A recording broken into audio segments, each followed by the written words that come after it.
of Scott Street and Grant Street. Zone Residential General Sector 3, Land Lot 90 of the 14th District, Fulton County, Georgia. Owner GSC Push MF1 LLC, Council District 12, MPUX.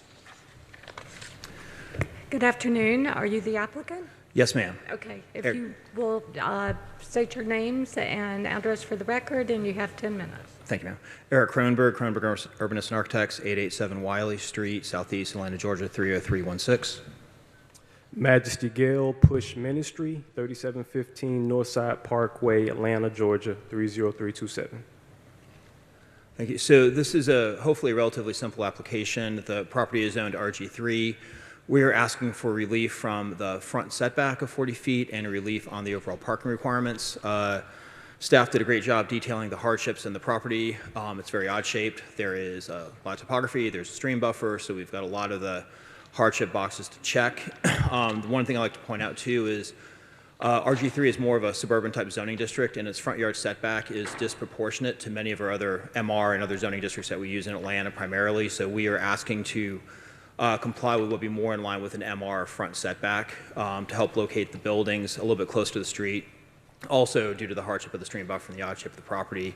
And this is an attainable housing project, so there is less need for parking than a typical market rate situation. So that has been factored into why there is less need from a usage standpoint than also the hardship of the properties. And I'll let Majesty speak to neighborhood engagement. As mentioned, I represent Push Ministry. We're a housing organization in Atlanta. We develop and preserve affordable housing. This is one of our projects that we are actually partnering with the city of Atlanta on for housing, senior citizens, veterans, what have you. Our residents and clients typically don't have vehicles, and that is why we are requesting the reduction.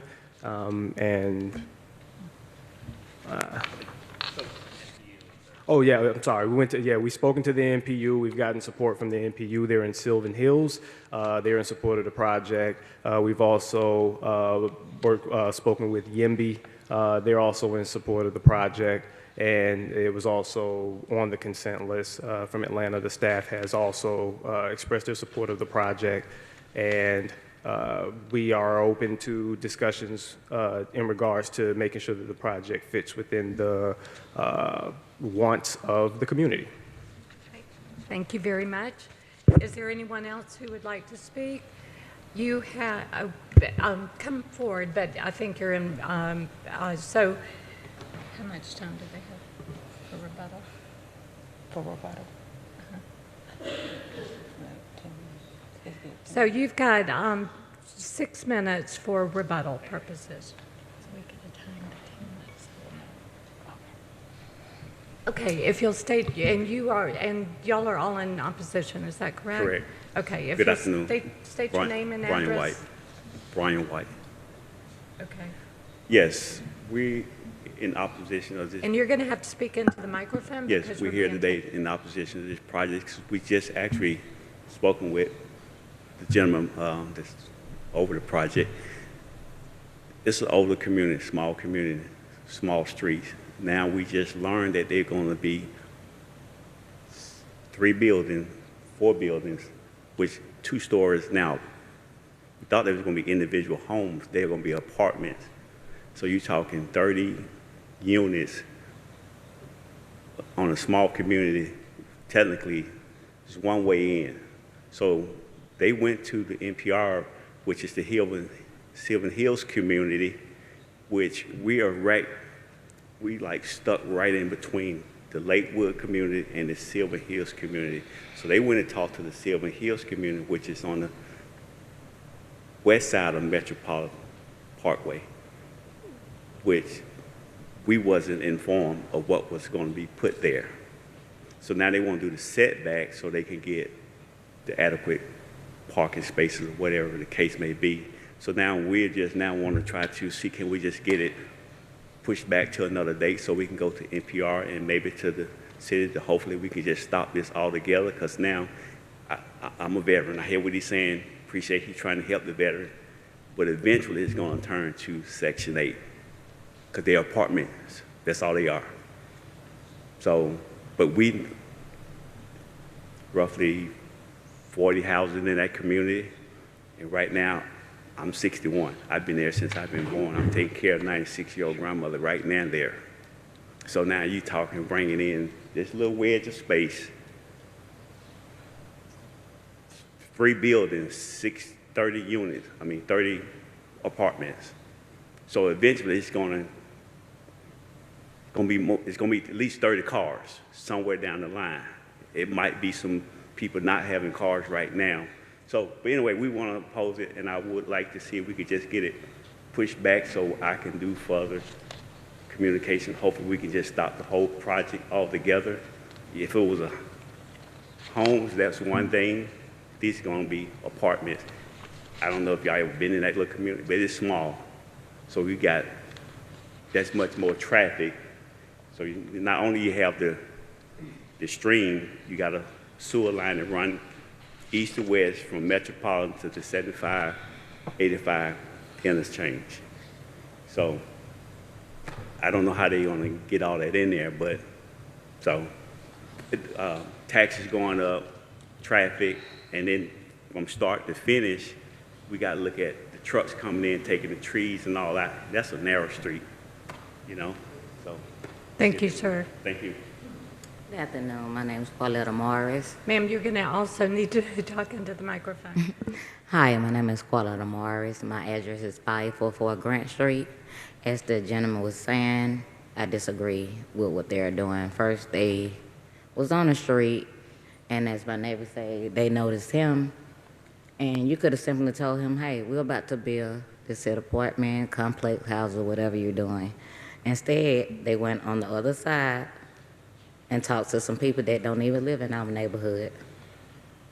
How can these people answer for us and we live there? They don't live there.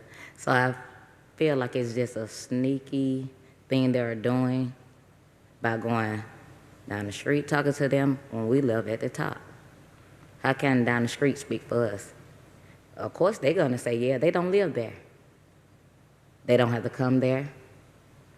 So with him saying with the cars, the older people, he grew up there, I grew up there, I'm 45, I have 4 grandkids. When we go in our backyard, it's no more freedom for them. We got to look at the next person very close to us, where we're not used to. And then we'll bring in more crime, more taxes. And the people there have been there, like you said, over 80 plus years. And some are still there. There's no young people really on that street but myself. So I just feel for our safety, that's all I'm saying. Thank you. Thank you. Okay, we've got 1 minute and 34 seconds. All right, my name is William Carver, and I oppose the special exemption for the setback. Like they said, this is the first we've even heard of it. I've seen that gentleman before. He never even mentioned to me what they had plans of doing, just said, hey, Wade. No one ever talked to anybody in our community. So if they've already got that far along, they definitely don't need to get any further along. It needs not to be allowed. They don't need that exemption. It needs to be less units.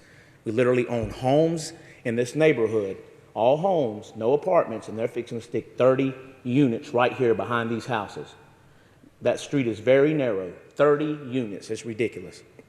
It's ridiculous, and I hope that somehow we can possibly get it pushed back so we can see what we can do about changing this, because it doesn't make sense. It really doesn't. But at this time, I oppose their exemption. Thank you. That now concludes the time for opposition. If the applicant wants to come forward and respond to those remarks. Yes, ma'am. So a couple points. Regarding the zoning, this is RG3. The use is permitted as of right. We are not coming close to maximum density for the site whatsoever from a unit count standpoint, density, square footage standpoint. We hear the concerns, respect the concerns, also understand that we're in a deep housing crisis in the city. You know, we at our firm spend the vast majority of our time working on workforce and attainable housing. That's why we're here helping with this project. These are, you know, truly desperately needed units for the city of Atlanta. They'll be done well, they'll be maintained, there'll be support services, and well managed. Really, it's a question of management, design, and execution. Here are the concerns about impact of construction, that's, we need to build a lot more in Atlanta everywhere to house our citizens if we're not going to displace folks any more than we are. And the question about traffic, part of the goal of this project is it is a less parked development because it's a less parked user base. That's the goal, to provide affordable housing to folks that can't afford cars. And so there will be less traffic because there is less parking, and that is built into the design, into the system of the whole approach. We, worked with Majesty closely in terms of community engagement and reached out to NPUX specifically to ask for guidance on who to meet, who to talk to. That was provided to us to talk to Sylvan Hills, and so I'll let Majesty speak to his community engagement efforts with Sylvan Hills and the NPU. But one of those things, we did everything we were asked to from the city standpoint, who to talk to and where to go. So I'll add to that. Yes, so we contacted the NPUX by way of, by suggestion of the city of Atlanta, and we were referred to Sylvan Hills by NPUX. When we spoke to Sylvan Hills, they were in support of the project and sent us to speak back to NPUX. So we spoke to everyone that we were aware to speak of. I made attempts as well once the concerns were voiced by the individuals that just spoke, so to get a better understanding of those concerns and how we could address them. There wasn't a lot of collaboration there, but we hope that that will change and see what we can do in terms of collaborating to beautify that community, because it needs it. And we also need affordable housing, and that is what we as a nonprofit organization specialize in all across Metro Atlanta. So we intend to uplift the community, and that's our only goal. Thank you very much. This board will now go into deliberation, and before I ask for comments from the board, I just want to remind or reiterate what is before the board today, and that is the request for a variance, one, to reduce the front yard setback from 40 to 15 feet, and two, a special exception to reduce the required minimum off-street parking spaces from 40 spaces to 20. Density is not before this board. As stated by the applicant, it is RG3 zoning and in compliance with that.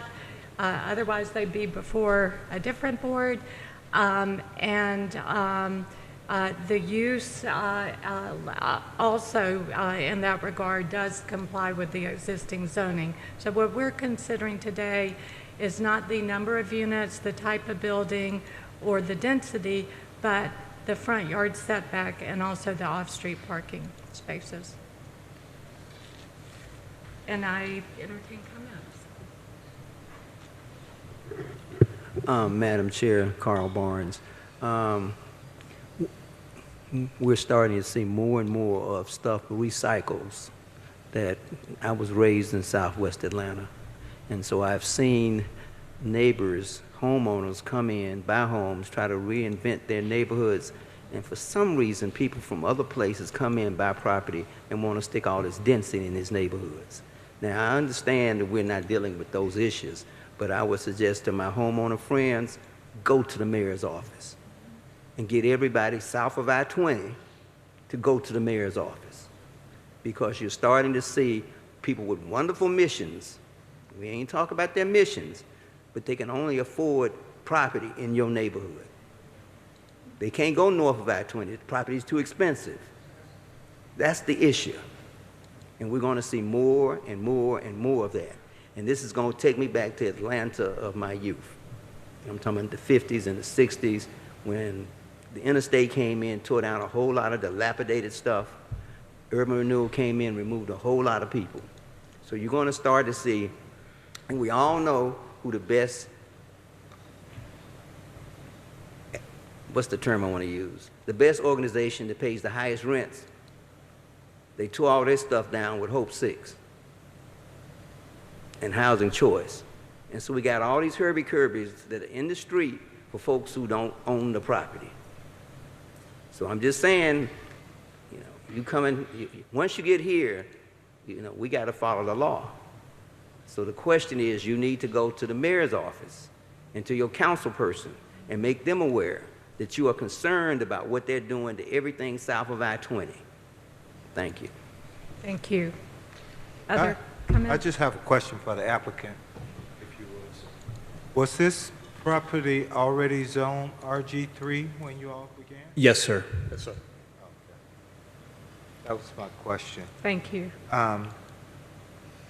Echo the comments of Mr. Barnes, the RG3 zoning and R5 zoning. Where that zoning is found is startling to see where that zoning is being found. And we're bound by the zoning requirements, which allows this density in these dwellings. Says fraternity houses, sorority houses, dormitories, apartments, rooming houses, and so that's a conversation that really needs to be had. How the zoning is impacting what's being placed in these neighborhoods. So what's before us is not the zoning, not because it's already zoned for those uses. So we're bound by the uses as it relates to the zoning of this parcel. MPU X is where the parcel is located.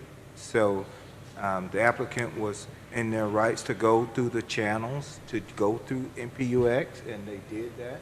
So the bigger discussion is how the zoning and where these zoning designations are in relation to how you would like to see your neighborhoods going forward. Those are my comments. Great comments. Other comments? Madam Chair, I have a couple of clarifying questions for Certainly. those who are in opposition. Certainly. Okay, so since that's the case. She has Oh, I'm sorry. If I may ask my question, I'm trying to better understand the neighborhoods. I heard two neighborhoods. One was Sylvan Hills, and my understanding is that you do not live in that neighborhood, but you live in another adjacent neighborhood. Could you So, yeah. clarify the So neighborhood, Sylvan, please? where we live at, it's its own little pocket. The rest of Sylvan Hills is on the other side of Metropolitan Parkway. It is nowhere near attached to us. I think that's where they've already done some development near the Beltline. That's kind of the thinking of, I'm assuming why they maybe, they had to go to the MPU, but Sylvan Hills, who's already approved Beltline developments through the urbanists. I'm sure that it was probably just passed through, but no one was ever talked to, no one ever came to there. And I get it, that's not for here, but at least you can oppose the setback. I can tell you, you can do that part. Yeah. So, yeah, we're considered part of the Silver Hill, so it's like just this little nook that's cut off by Metropolitan Parkway. So it's that little corner over in the cut, and they talk to Silver Hills, but I don't understand why Silver Hills didn't refer them, say, go across the street and talk to that community, even though we are kind of in that umbrella, Miles apart. So, One person at a time, please. so, but with the zoning, I didn't know it was zoned to make it for apartments. But to his credit, the person that owned it before, they had it there. For some reason, it didn't go through the bill. That's why they, in turn, now come and bought it and trying to build. So, again, you have the stream, you have a sewer pipeline. So I'm opposing the setback, so the setback will at least get them the amount of spaces that they want. Whether it's car traffic, it's still going to be foot traffic. It's still going to be a lot of traffic, and rental traffic, not owner traffic. Thank you. Mr. Kamak, I think you had a comment. I have a couple of questions for the applicant. I like the picture that's up there now on the screen. If you're a resident of one of these new units and you don't have an automobile, can you just point to how you travel from your apartment to where access to public transportation would be? Sure. We have in the report bus routes which are nearby. Also, it's not. I'm sorry, nearby Yeah, is not I don't have the bus routes. Yeah, I'll imagine. There's a route right on Metropolitan, right? You walk out of that, you come off of Scott Street, walk left on Grant Street. There's a MARTA, right, left. Where left. is the Keep MARTA? going left, Grant Street, go left on Grant Street, when you connect to Metropolitan. Sir, we are in deliberation, so you only, I appreciate your enthusiasm, but we only speak if we're being called on by a board member and before the. Thank you. I also, so at Metropolitan and Grant, so just sort of off screen a little bit at the top left, but also in addition, more MARTA is looking at significant infrastructure improvements for arterial bus lines down Metropolitan, I believe, and Cleveland Avenue, so in the proximity of this development as well. So there's both bus lines nearby for a bus stop, but significant improved rapid bus transit being proposed in the more MARTA package coming up. Given the conditions that are paramount right now, not what might or is projected or hoped for or something like that, where I live, the belt line's supposed to go near it, and I think there's a fair level of pessimism to when it might or might not happen.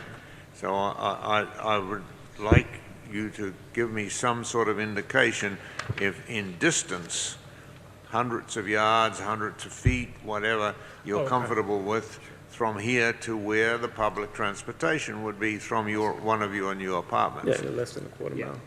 Yes, sir, less than a quarter mile. But also with our services come support services, which include transportation for the clients the residents that we have at the property. So we do have transportation within the property for people that have mobility issues, but the public transportation is less than a quarter mile away. There's a MARTA station stop right there. And then further, I want to say that we're also providing way above and beyond from a bike parking requirement, both protected inside and outside. Mobility is both bus, train, walking, and bicycling, and so we are going far above and beyond the requirements for secure bicycle parking for all the residents as well. May I add? No. Chair?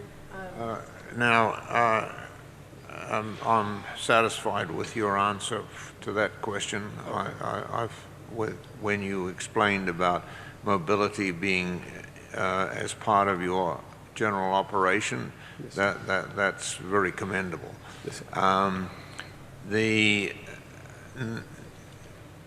As I understand it, this is providing housing for low or non-income people, or very low-income people. I am supportive of that because I feel like when I travel to some other cities and I see streets full of tents on the sidewalk, there's only one way to defend against that sort of thing, and that's provide some sort of permanent accommodation for these people, and I commend you for trying to achieve that. And so I'm supportive of what you're doing. Thank you, sir. I'm going to take a minute too. I think the issue you raised, Mr. Kamak, is important, and the questions. Staff has recommended approval of reduction of parking, and they have cited several points in their findings that I think are on point with what you are bringing up. I mean, first of all, this is they have stormwater buffers, stream present in the rear, so a substantial portion of the lot is unbuildable. The MARTA station bus route 95 is available within 0.4 miles, and MARTA bus route number 42 within 0.5 miles from the property that provides transit. There's a stop at Metropolitan Parkway and Grant Street, and another 2.8. So there's quite a bit of information in here. Also, apparently, a large portion of the property, as we know, is undevelopment, but there's going to be bicycle parking, and staff also notes that Scott Street is a dead-end street that has on-site parking, on-street parking that also is available to the extent that there could be a need for additional parking. So that was the basis of their findings. Thank you, ma'am. Do I sit Are down? there other, Mr. Barnes? Madam Chair, I appreciate what the staff has done, but I'm probably one of the few people on this board that rides the bus coming and the train. And so I know the frequency of my bus 71 is always 30 minutes late.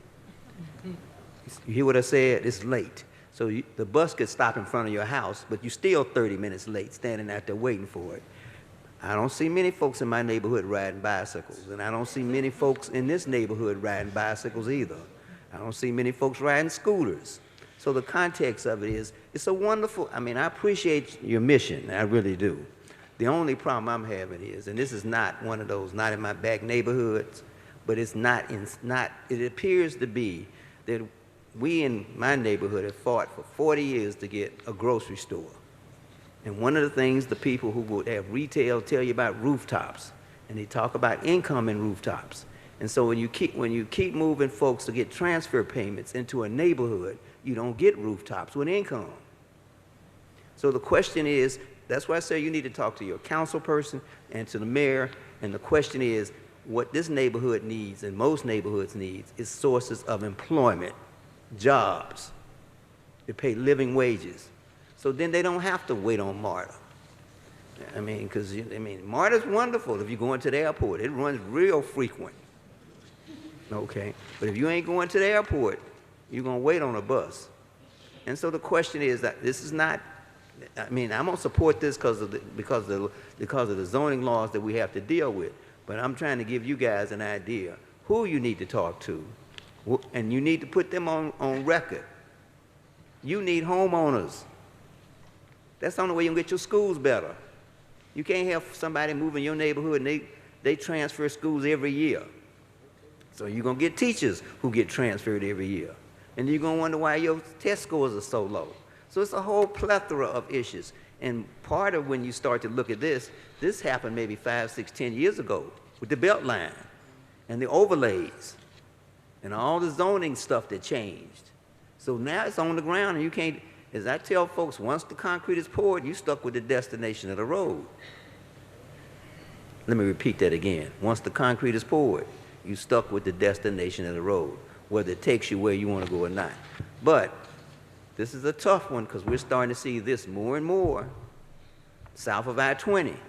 And south of I-20 has a long legacy of what's been south of I-20. Thank you. Thank you.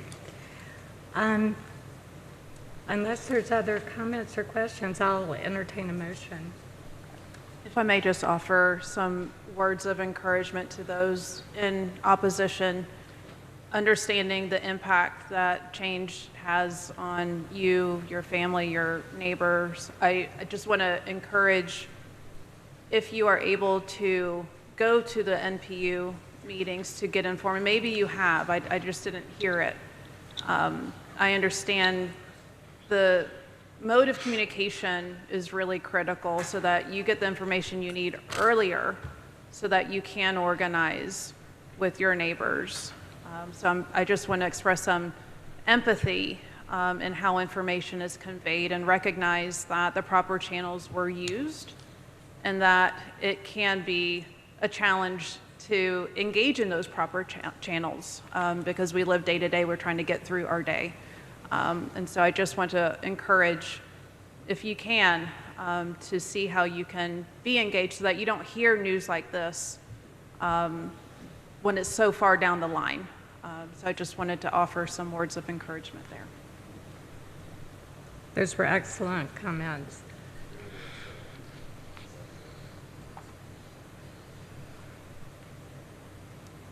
Do I have a motion? I put forth a motion, Madam Chair, with respect to case V-23-134. I move that, based on the staff's findings of facts, we approve this case.